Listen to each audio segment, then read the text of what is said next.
Welcome to nursing lecture with Imtiaz.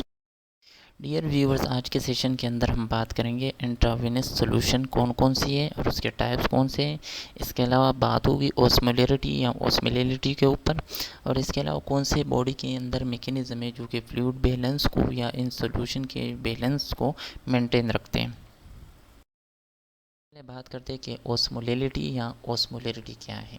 Osmolarity simple किसी solution के अंदर सॉल्यूट पार्टिकल या ऑस्मोटिकली एक्टिव पार्टिकल की कंसंट्रेशन को हम कहते हैं ऑस्मोलरिटी। जब हम 1 लीटर के अंदर ऑस्मोटिकली एक्टिव पार्टिकल की कंसंट्रेशन को देखते हैं 1 लीटर के अंदर, तो उसको हम कहते हैं osmolarity. The term osmolarity refer to the number of particles solute per liter of solution, where the terms osmolality refer to the number of particle of solute per kilogram of solvent। अगर हम 1 litre के अंदर osmotically active particle की concentration को देखते हैं तो उसको हम ऑस्मोलैरिटी कहते हैं। अगर हम 1 किलोग्राम के अंदर ऑस्मोटिकली एक्टिव पार्टिकल को देखते हैं तो उसको हम कहते हैं दिस इज़ ऑस्मोलैरिटी। नॉर्मल जो बॉडी की ऑस्मोलैरिटी है वो 280 मिली ओस्मोल पर लीटर है, जो कि राउंड फिगर लिया जाता है 300 मिली ओस्मोल पर लीटर।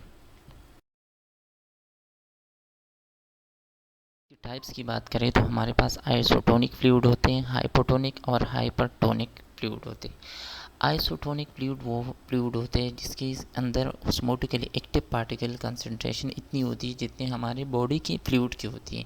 हाइपोटोनिक के अंदर कम होती है और हाइपरटोनिक के अंदर ऑस्मोटिकली एक्टिव पार्टिकल की कंसंट्रेशन ज़्यादा होती है as compare to body fluid. Isotonic solution के अंदर जब हम किसी मरीज़ को ये देते हैं इंट्रावेनसली, तो इसके अंदर no fluid shift because solution are equally concentrated. इसके अंदर कोई फ्लूइड की शिफ्टिंग नहीं होती, मीन्स के इंट्रासेलुलर वर्सेस एक्स्ट्रासेलुलर कोई फ्लूइड की शिफ्टिंग नहीं होती। नॉर्मल सलाइन सोल्यूशन 0.9% जो सोडियम क्लोराइड है वो आइसोटोनिक सोल्यूशन की मिसाल है, क्योंकि उसके अंदर सेल स्विल अप होता है।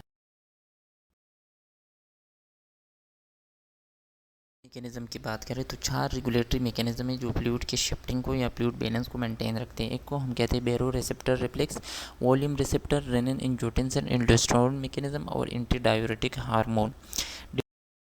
कि बेरो रिसेप्टर रिफ्लेक्स क्या होता है, respond to fall in arterial blood pressure. जब ड्रॉप हो जाते हैं तो ये एक्टिव हो जाते हैं।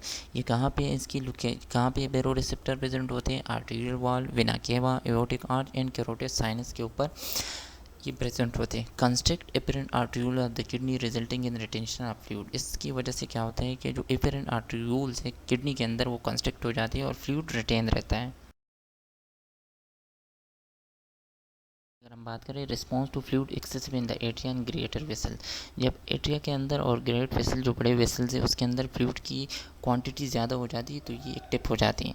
Stimulation of these receptor create a strong renal response that increase urine output. और इसकी वजह से जब वॉल्यूम रिसेप्टर एक्टिव हो जाते हैं, जब ये स्टिमुलेट हो जाते हैं एक्सेसिव फ्लूइड इनटेक की वजह से, तो ये क्या करते हैं कि ये यूरिन आउटपुट को बढ़ा। रेनिन एंजियोटेंसिन एल्डोस्टेरोन की अगर हम बात करें तो renin enzyme secreted by the kidney when arterial pressure और वॉल्यूम ड्रॉप। जब आर्टीरियल प्रेशर या वॉल्यूम ड्रॉप हो जाते हैं तो ये एंजाइम रिलीज़ होते हैं।